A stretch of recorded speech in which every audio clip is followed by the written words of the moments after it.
Okay, it looks like our flow of folks coming in has kind of slowed here. I know we'll probably have a few more folks joining us in a moment or two as they get their connections ready. My name is Sarah Lindberg. I am the Associate Director for Admissions here at Mary Washington. It's good to see some familiar names on the screen this evening as we are here for our STEM majors information session.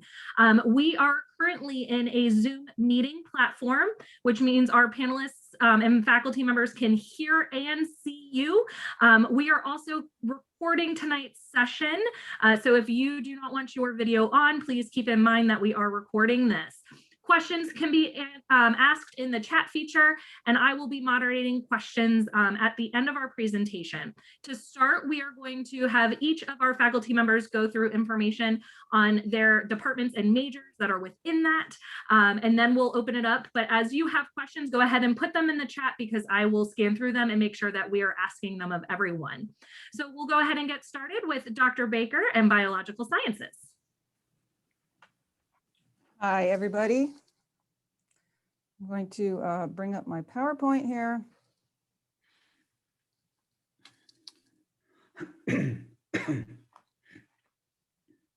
All righty, so I am in the Department of Biological Sciences, as is Dr. Steve Gallick, who's also on this panel today. He'll be talking about pre-health, pre-medicine, pre-dent, et cetera later. So some quick facts about our department. So we have 15 full-time faculty, and by that I mean either tenure or tenure track.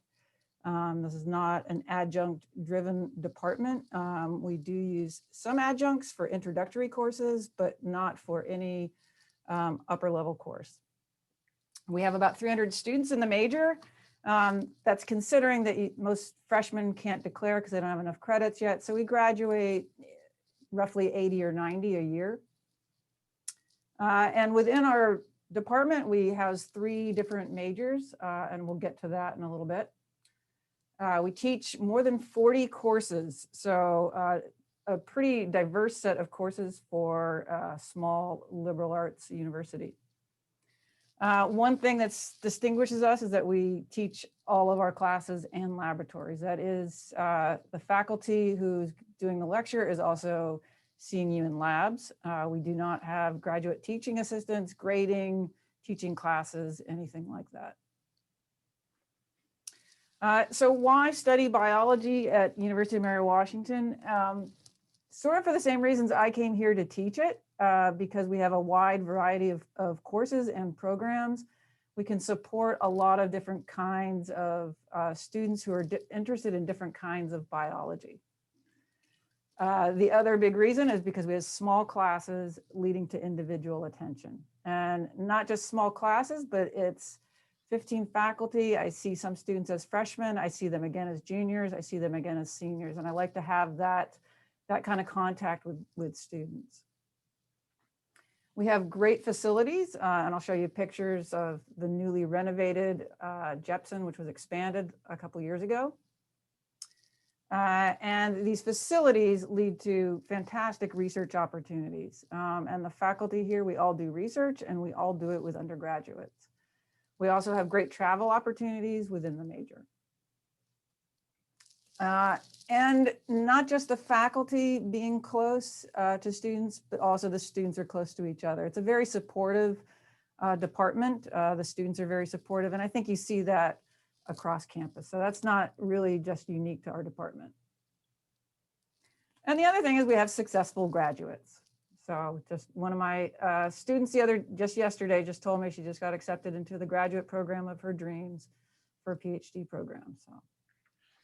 So daily we get success stories. So the Jepson Science Center, where biology, chemistry, environmental sciences, and physics are all housed, has been newly expanded and renovated. And you can see this nice wide stairwell. You can see over here a little study corner. There's study corners throughout this building, often with big screens that students can plug their laptops in, dry erase boards, that kind of thing. And here's just an example of sort of a modern lecture hall. This has TV screens around it that students can plug in activate with their phones or their laptops, and they can do group work that way, as well as the standard screens in the front.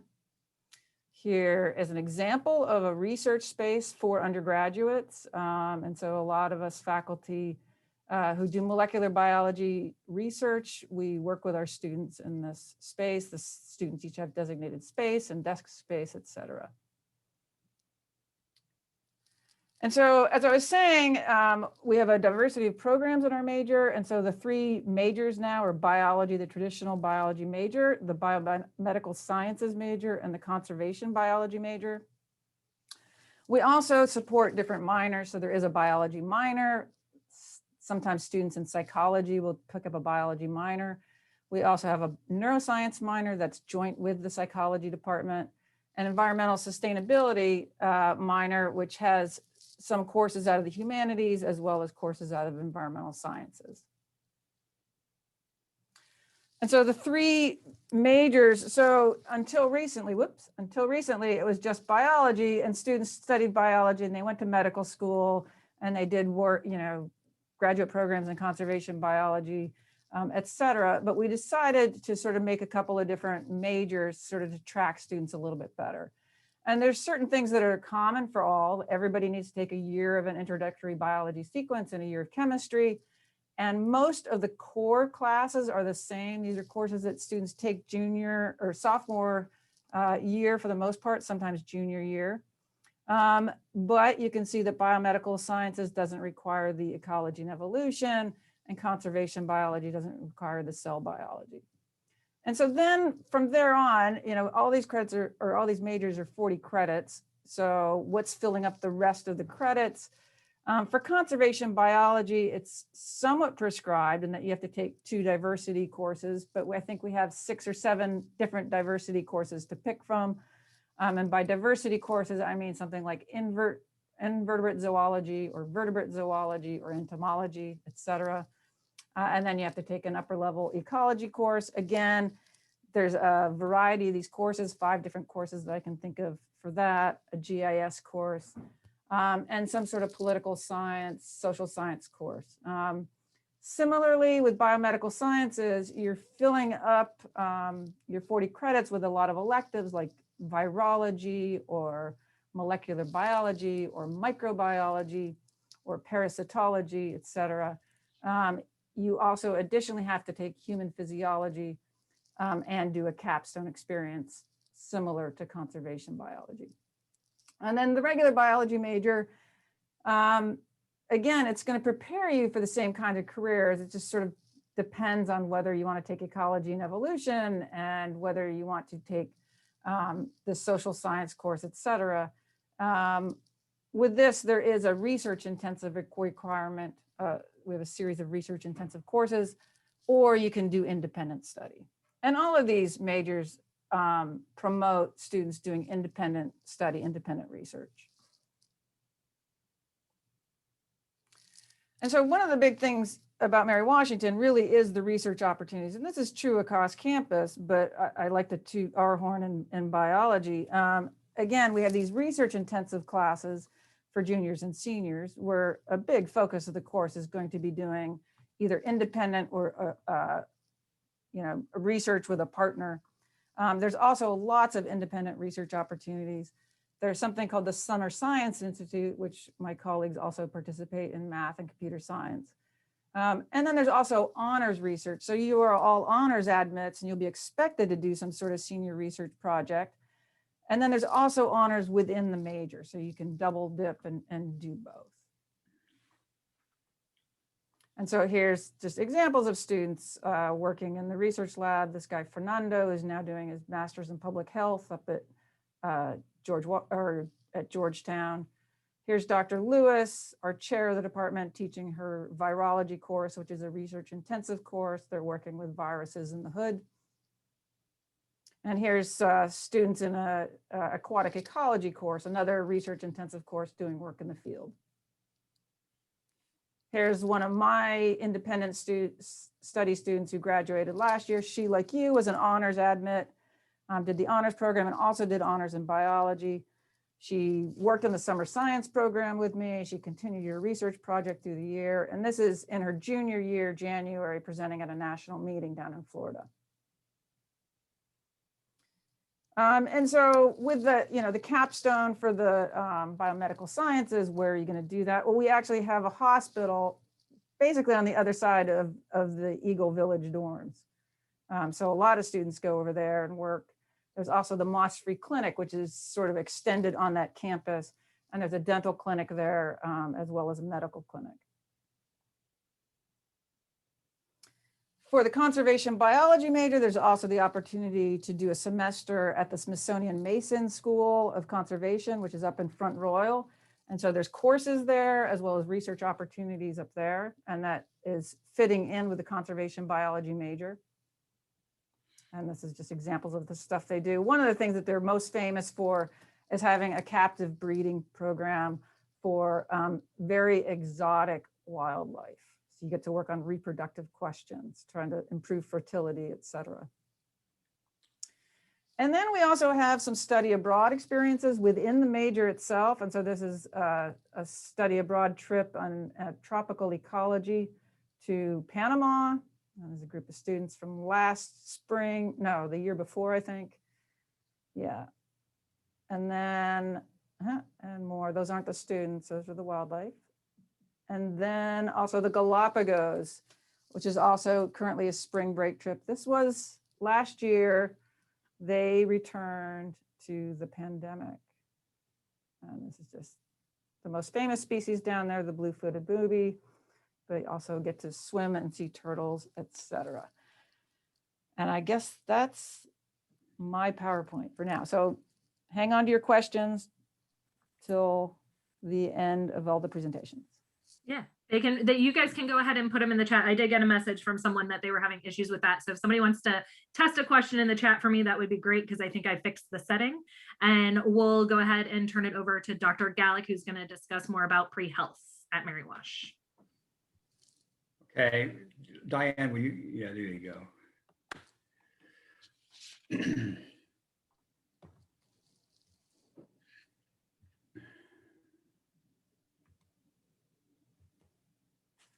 Okay, everyone. Hello. Good evening, everyone. I am Professor Stephen Gallick, the UMW Pre-Health Advisor. And I understand that many of you are interested in pursuing a career in health-related professions, and that's not surprising, because obviously the job market for those trained in a healthcare field has always been excellent, and it promises to be excellent in years to come. The UMW Pre-Health Program was created to provide academic and career advising to UMW students who are preparing for any of those health career fields. And right now there are approximately 350 students in our program. It's surprisingly hard to keep track of all of the pre-health students, because some of them check in with me and some of them surprisingly do not. But there's about 350 students currently in our program. Now, if you choose UMW, and if you work hard, and that's important, if you work hard and generate a competitive record of grades, standardized test scores, and extracurricular activities, I can promise you, you will realize your health career goals. UMW's pre-health program covers all of the pre-health tracks you see on the screen in front of you: pre-medicine, pre-dentistry, pre-veterinary medicine, pre-physician assistant, pre-physical therapy. You can read that list. So the list is quite long. Each of these pre-health tracks has 3 components: a set of required and highly recommended courses, a requirement to complete hours of clinical experiences, and a requirement to engage in community service and other extracurricular activities. Now, our clinical experiences, for example, involve students going to many local venues For example, Dr. Baker talked about working at the hospital or the Moss-Free Clinic. And that's just the tip of the iceberg in terms of the different venues Fredericksburg has to provide for our pre-health student clinical experiences. Now, all of these things sound like a lot. The courses, the clinical experiences, the other extracurricular activities, but our students can routinely complete these requirements in as few as 3 years, just in time to submit applications to schools and programs. Now, the pre-med students and pre-dental students have another special requirement, and that is they often need a recommendation from a pre-health committee. And we have just such a committee, and the names of the professors on that committee are shown to you right here.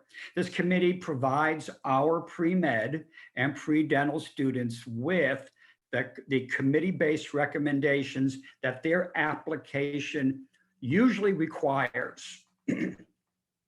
Something very special about our pre-health program is that we have a number of special affiliation agreements. For example, we have an early acceptance program with the George Washington School of Medicine, where at the end of their second year or the beginning of their third year, UMW students, some UMW students, qualified UMW students, are provisionally accepted into the George Washington School of Medicine. We also have a similar program with the Edward Via, Virginia College of Osteopathic Medicine, where again, UMW students at the end of their second year or the beginning of their third year are provisionally accepted into that College of Osteopathic Medicine. Now, the Virginia College of Osteopathic Medicine also has an agreement with us called the Guaranteed Interview Program, where qualified students are guaranteed an admissions interview. And that's like having a foot in the door already into getting accepted into that medical school. We have an affiliation agreement with the Shenandoah School of Pharmacy called the 3+4 program, where qualified students go to the University of Mary Washington for 3 years, and then they leave here and they go and go to the first year of the School of Pharmacy. And after their first year at the Shenandoah School of Pharmacy, they actually graduate UMW with a bachelor's degree from UMW, and they've completed 1 year of pharmacy school already. We also have a special arrangement with Kaplan Test Prep Services to provide our students with test prep courses at a much lower rate than is offered to the general community. Finally, we have a very active pre-health club that is completely run by students. It's a very active club, very proud of it. They bring a lot of different activities to campus for all of our pre-health students. And that includes hosting meetings where representatives from area medical schools, dental schools, PA programs, PT programs, they come to campus, they meet our students, they talk about their programs. Now, obviously, those are all virtual right now, but before the pandemic, they came to the campus face-to-face, and after the pandemic, we will resume those face-to-face meetings. So just some final thoughts. We have a public website, and you can get to that public website by going to that URL. And our website provides an overview of the UMW Pre-Health Program and provides detailed information about each of those tracks. I encourage you to go there and look at the different requirements for the different tracks. If you have any questions of me after this meeting, you can email me directly. I encourage you to do so. There's my email address. So thank you very much. that's my 5 minutes of fame. And I look forward to answering your questions at the end of everybody's presentation. Thank you. Thank you, Dr. Gallick. I'm going to go ahead and turn it over to Dr. Helmsetler so we can talk about mathematics.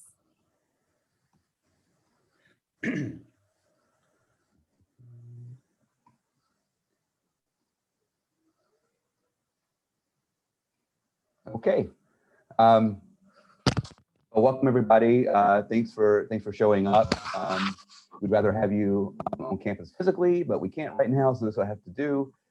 My name is Randall Helmsetler. I am in the Department of Mathematics here at UMW. I've been here for 16 years. I was chair of my department for 7 of those years.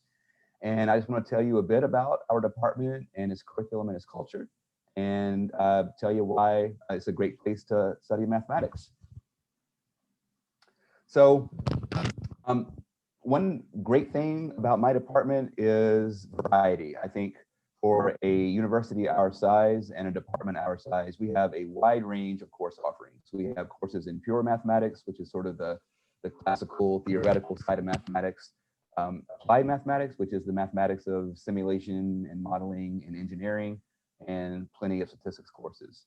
We also have faculty with diverse interests, ranging over all those 3 broad areas and specializing in subfields. And with that comes a lot of flexibility in how you study mathematics at UMW. We are a big believer that there isn't one path that suits everyone.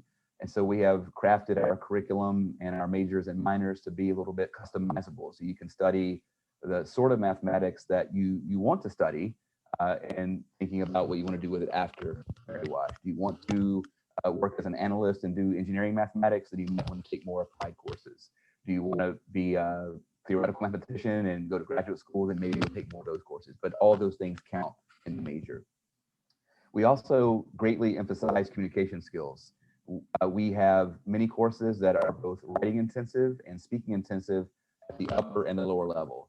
And we really like to emphasize this because this is the #1 thing that I have heard from employers of our graduates is they are always impressed, and I think this goes for every department, not just mine, they are always impressed at the communication skills that our graduates have. And in mathematics, that's actually hard to do. So if you can actually learn the technical mathematics, which is one thing, to have the book knowledge and be able to do it, but then to be able to convey that to someone who might not be a mathematician, but client, that's a big deal. And so we greatly emphasize written and oral communication in the major. We also have plenty of opportunities in our department for research, independent study with faculty, and internships. And research also means not just on campus, but as well as sort of off-campus programs at other institutions. We've had students do both. In my department, we have 1 major. There's 1 major and we have 5 minors. So the major in mathematics, that's the only major we have. And again, it is fairly customizable. Every math major takes the same core of 7 courses, 7-course core. After that, the rest of it is up to you. So there's some flexibility in how you complete your major in mathematics. The same thing goes for the minor in mathematics. There's a lot of flexibility there. And we did that so that people could choose their own path. After studying mathematics for a couple of years, you will quickly figure out what variety of mathematics that you like, okay? Most people figure this out in their sophomore or junior year, and then you still have that time left to go down that path of the mathematics that you find interesting. So we've crafted the major and the minor in mathematics to sort of serve that diversity in our students' interests. We have, beyond the math minor, we have 3 other minors in applied math, applied stats, and actuarial science. Those are much more focused. So they don't have quite as much freedom, but again, they're focused on a particular reason or particular type of mathematics. We have, I just want to give you a short sample of what I think is a good feature of this department is the electives that we offer. We give a lot of choice to students.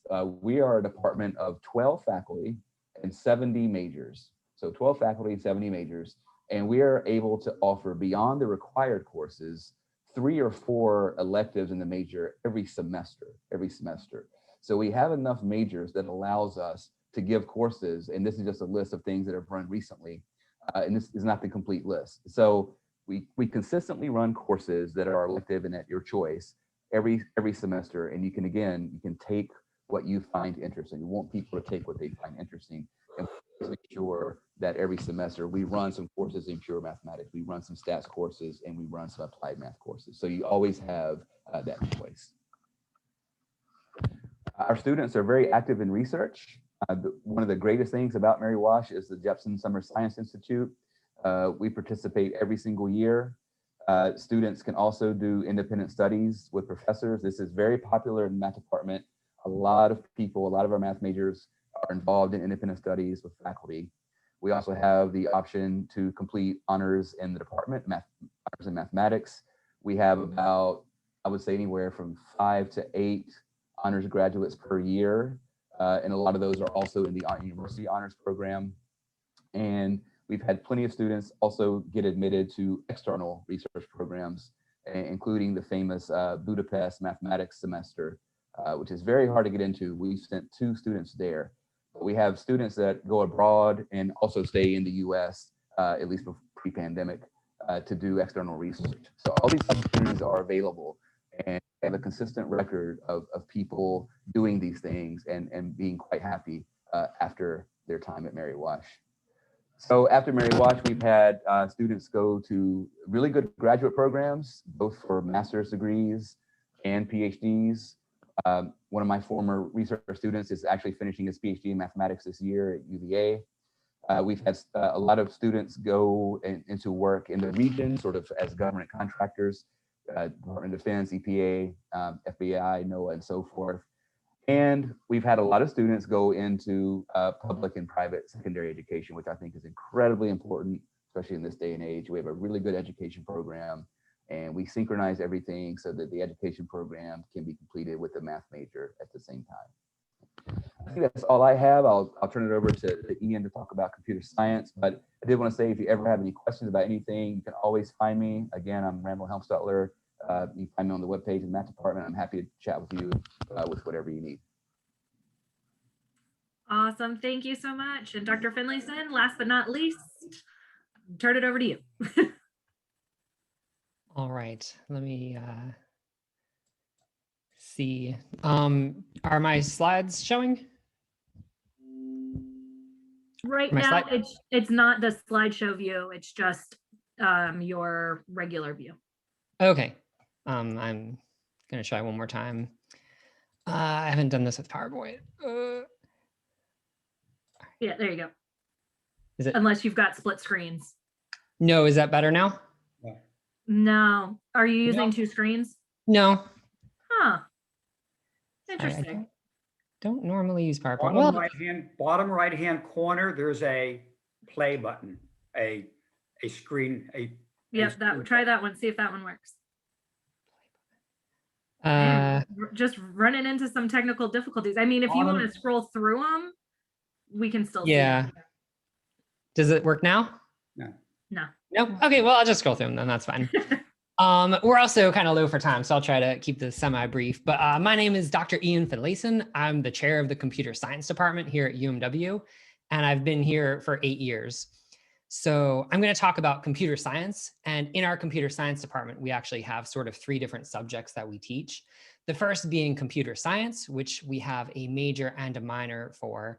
And that's focused on software development, on sort of solving problems with computers and learning to code and learning how to build computer systems and all that kind of thing. That's our oldest and most popular major in the department. We also have cybersecurity, which we have a major and a minor for. As you all probably know, cybersecurity is a huge deal in this day and age, and it doesn't look like it's going to go away anytime soon. There's a huge dearth of people with cybersecurity skills, and so this is a really great area to be in. So we have a major and minor for that. And finally, we teach classes in data science. This is sort of a joint program with the mathematics department. We have a minor in data science in which you sort of combine up coding with some mathematical analysis in order to answer questions using data and empirical evidence and things like that. So all these businesses basically are pulling in, mountains and mountains of data, but they don't really know how to make sense of it necessarily. And so data science sort of gives you the skills to be able to do that. We're actually also thinking about starting a major within data science. And so that's probably going to happen within the next couple of years. So I'll just say real quick, like the other departments here, we really like that our students have sort of a strong sense of community. They work together, and because we have small class sizes, the students really get to know each other well, and they really get to know their professors well. Like the other departments, all of our classes are taught by faculty members. We're one of the bigger majors on campus, in the top 5, I think, with 220 majors roughly. Most of our classes are taught either in James Farmer Hall or in the Hurley Convergence Center, and we're planning a renovation for our spaces in the James Farmer Hall. So those of you, if you come in as freshmen next year, you will have new spaces basically starting in your second year. So here's a quick look at our department faculty. We have 10 faculty now. We actually, because our programs are growing so much, we actually just hired 2 new people. And we have a broad range of sort of research and teaching interests. We have things on this list, you can read them, AI and security and graphics and game programming, human computer action, all kinds of things. We have a big enough faculty that we can teach like a really broad range of courses and do a really broad range of research. We have, like also the other departments, lots of student opportunities. We also participate in the summer science program, which is a really great way for students to get involved. And as honors students, that's definitely something you should try to take advantage of while you're here. We also have 4 computer science related clubs now, which is possibly maybe too many, but it gives the students lots and lots of opportunities to get involved with things. We have the ACM, which is basically like a general computer science club, and they have hackathons and guest speakers and go to conferences together. We have the Diverse CS, which is focused on sort of fostering diversity and inclusion within computer science. Then we have a data science club, and we also have a Linux club, which is sort of like a geeky, computer thing that some of our students are into. We also have FSEMs. I thought I'd talk about them real quick because you all are potentially coming in as freshmen. So we have 2 FSEMs within the computer science discipline. One actually I teach is called Computation, Minds and Machines, which is sort of about artificial intelligence and the way that computers solve problems and how it's different from how we solve problems, and sort of talking about AI and how it works and how it's sort of affecting society. Then we have another one taught by Professor Annawalt called Technically Wrong, Sexist Apps, Biased Algorithms, and Other Threats of Toxic Tech, which is basically about how nowadays more and more sort of companies and organizations and institutions are relying on these machine learning algorithms, which is a term you might have heard of, where basically instead of programming the computer how to do something, we give it a lot of data and it figures out how to do it. And the problem with that is a lot of things in our society, as you all know, are biased in one way or another. And when you feed that biased data into a machine, it can sometimes make biased decisions. And so that's what that one's about. I'll also give a shout out to a couple of the math FSEMs because they're sort of related to computing as well. There's one on cryptography and one on infographics taught by the math department. If you're interested in CS, those are also good ones to be looking at if you want to. We have a lot of internships as well, as Randall says, the math department does. 70% of our students have had a paid internship in the computer science field during their time here. And I think the ones who didn't pretty much just didn't want to. We have a lot of employers that are looking for our students to be interns. And oftentimes, of course, those internships lead to full-time jobs when the student graduates. We also have really great job prospects in computer science, both for cybersecurity, but also for computer science as well, really equally. Most of our students have a job offer at the time they graduate, and a lot of the times they have more than one job offer, which is pretty cool. Starting salaries in computer science are between 60 and 70,000 for most students. And also crucially, a lot of employers pay students to go for their master's degree.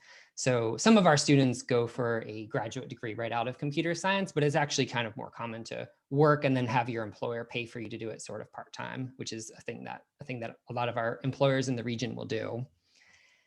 And that is all that I have. So I will stop sharing my screen, and I guess we're opening it up for questions now. Yeah, absolutely. So I'll bring back all of my presenters. They're all here still with us. We have some questions that have been asked in the chat. As you guys have questions about all of the wonderful things that they have shared with you this evening, please go ahead and put them in there. If we happen to, for whatever reason, not get to your question tonight, I will make sure that they get farmed out to the appropriate department and major representative so that we can go ahead and get that question answered for you as well. So make sure that you provide some context around those questions if it's for a specific major or department.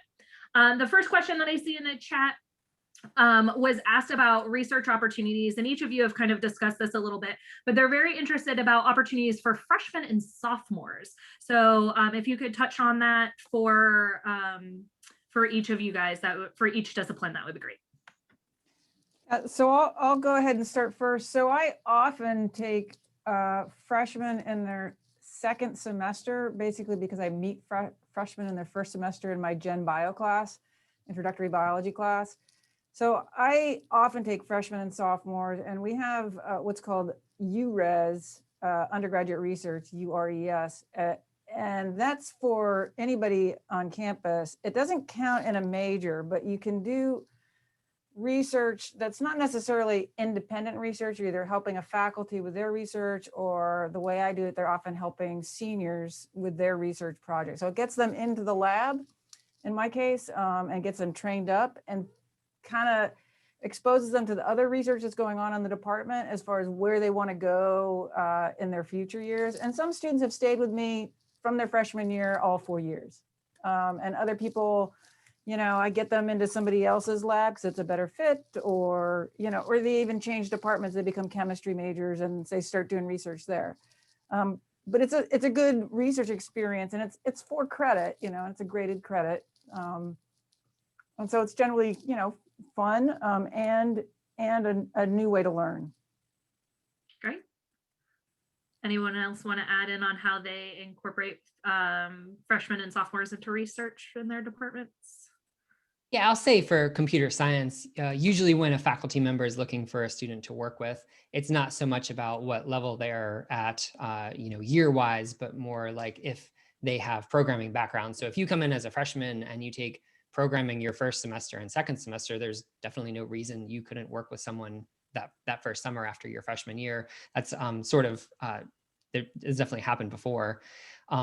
So that's really great. And actually it's nice for the faculty member, because when you work with a senior, you can work with them for a semester or two and then they graduate. Whereas if you get connected with a faculty member as a freshman or sophomore, you can potentially work with them for a long time and, you know, publish papers and go to conferences and that kind of thing.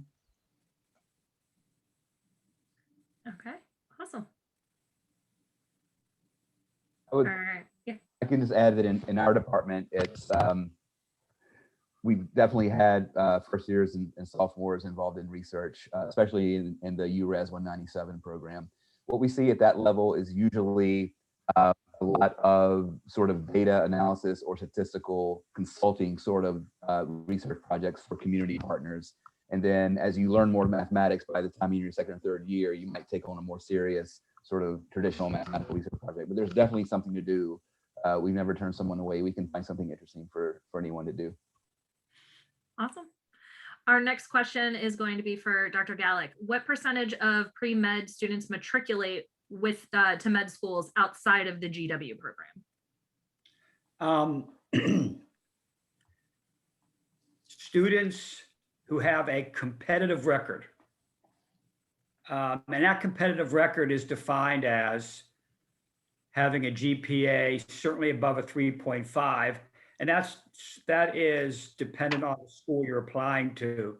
Above a 3.5 is certainly above a 3.7. A competitive GPA, competitive MCAT scores, and when a competitive MCAT score these days is about a 515, and then a solid record of clinical experiences and community service That is what is defined as a competitive record. And if you have a competitive record like that, then outside of the GW program, somewhere between 80 to 90% of our students who have that kind of record, it's close to 90%, get accepted to medical school. Awesome. There's a kind of a follow-up one for you as well about dental schools. Do we have any special arrangements with dental schools like VCU specifically? They asked about. We don't have a special arrangement with dental school with the VCU dental school or any dental school. We have a very good working relationship with them. We know the admissions people personally, and they've come up here and they've presented to our students. But in terms of a special affiliation agreement, like an early acceptance program, no, we do not. Okay, thank you. This one's more general for any panelists that would like to jump in on this one. What is the support like for students to find and enter graduate programs generally?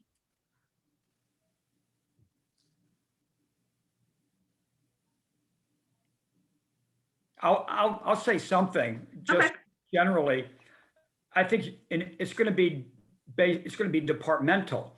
In other words, every department is going to have a way for students to connect to graduate programs, and you usually do that through a department's career advisor or your academic advisor. So it's not hard to do. All faculty come out of graduate programs, so we know that type of thing. But it's going to be based on the department. The departments, I don't know of a single department that doesn't boast offering support for students getting into graduate programs. That to some extent, that's largely what we do. We're preparing you for jobs or graduate school. Yeah, I will add a couple of things. I know that the Career Center with Dr. Odell, she runs a workshop every year or a couple of workshops a year on how to apply to graduate school. And there's also in the Career Center, you can meet with her or whoever's if she's not the science advisor next year. So there is somebody who deals with STEM careers. And the other thing I will say, that a school like Mary Washington, again, one of the things when I write letters for students applying to graduate school, I've generally had these students for more than one class. Most students who are applying to graduate school, they've done undergraduate research here, so they get meaningful letters that get them into graduate school. In computer science, we also have a couple of partnership programs for grad school. So if you want to do a master's in computer science, we have agreements with George Mason University in Fairfax and Virginia Tech in Blacksburg and Alexandria now with their new campus, where you can sort of have a slightly accelerated pathway where you can count some of your classes that you take as a UMW student also towards your master's degree. So we have sort of like official sort of routes to either of those two schools. But like the others said, I mean, you don't have to go to those. We will definitely support you in your search for another grad school.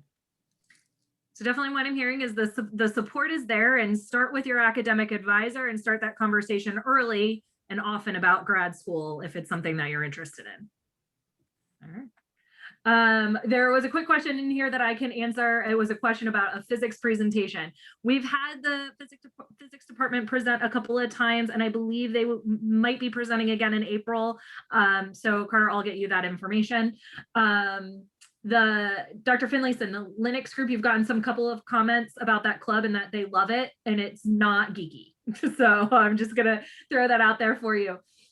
We had another question about potential on-campus employment opportunities as a research or lab assistant. Is that something that we fund for an on-campus employment for students? So we do, we hire students for lab assistants to, either prep labs or to help us real-time in labs, with the technical issues. We don't hire research assistants. the research students during the academic year, they're getting academic credit and grades. But the summer science program that we all talked about, that is a summer program where you're getting paid a stipend and free room and board. So it's $3,000 or something like that now for 10 weeks work. So that's the closest you would get paid for doing research on campus. Thank you. Next question is, to what extent do degrees in chemistry and biochemistry overlap with any data science requirements? None. They really don't. I don't know the biochemistry or chemistry majors well, but data science requires basically statistics taught from the math department and then some data science classes. It does offer a advanced statistics class, which you can take in a few fields that have advanced stats classes like sociology and psychology, I believe. I don't think chemistry has that, so I don't think there's any overlap there, unfortunately. Maybe Diane knows differently, but there is also always the opportunity of making your own major here. If you've got some interdisciplinary thing that you want to do, you can always, go through the process of creating your own major. Also, unlike some schools that have really big majors, at UMW, you have plenty of credits to do a second major or a minor. And so if you came in as a freshman and want to do chemistry and data science, there's no reason you couldn't do both. Awesome. Let's see here. As a commuter student, is it difficult to do research opportunities or get involved in clubs since they are not on campus?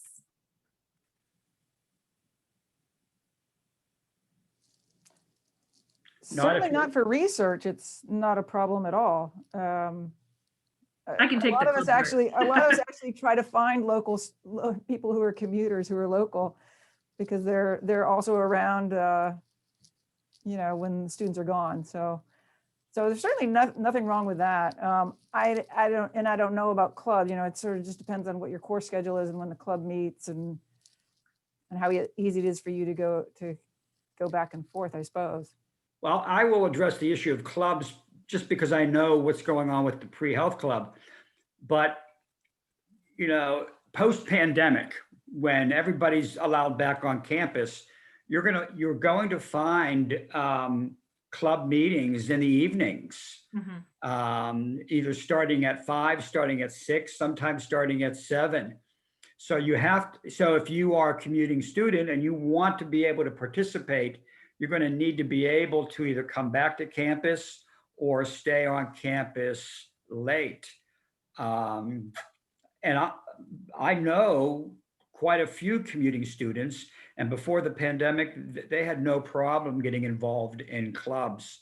So there shouldn't be a problem unless you are not capable of getting back to campus or staying on campus late.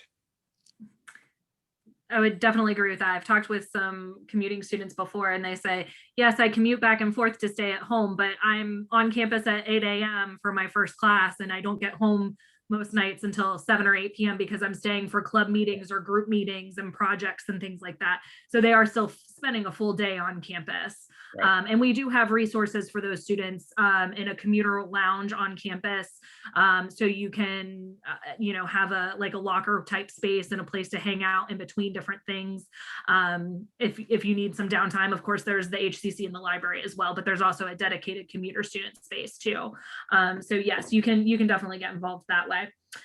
We did have a few questions that came in prior to our event tonight, and I did want to make sure that we hit on those, knowing that we're running a little bit short of time. You all kind of touched upon some of your study abroad opportunities, but does anybody want to talk about how you fit study abroad in when you're a STEM major? How do you make it fit?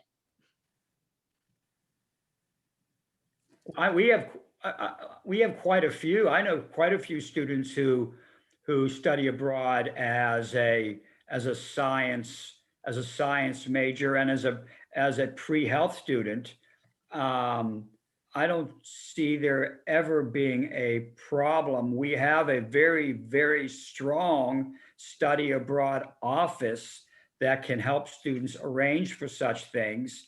And for pre-health students, there are programs set up where pre-health students can actually engage in in physician shadowing abroad. So from my experience, there's never a problem with students, with science students, getting classes and studying abroad and making that a successful part of their curriculum. Yeah, I mean, so there's two things you can do. I mean, you can study sciences abroad, or you can do what a lot of students do is they take the opportunity to go study art abroad, or to do their language requirement abroad, or, you know, there's lots of different courses that through UMW in May and June. And then there's, you know, semesters with other universities abroad as well. So people do a wide range of study abroads here. Awesome. I think you're going to find at the University of Mary Washington that studying abroad is encouraged. And if a student wants to study abroad, then they will have a lot of support for doing that. Awesome. Are any of you well, not currently right now in our current COVID world, but have any of you led a student opportunity abroad in the past? Or maybe, I know Dr. Baker's done some research abroad too, that she had a student join her with as well. Anybody else? Yeah, so I did do the Galapagos course, and twice I've actually taken research students to Oslo, Norway, to do research with me in a lab there, funded through the summer science program. They were actually getting paid to do research in Oslo.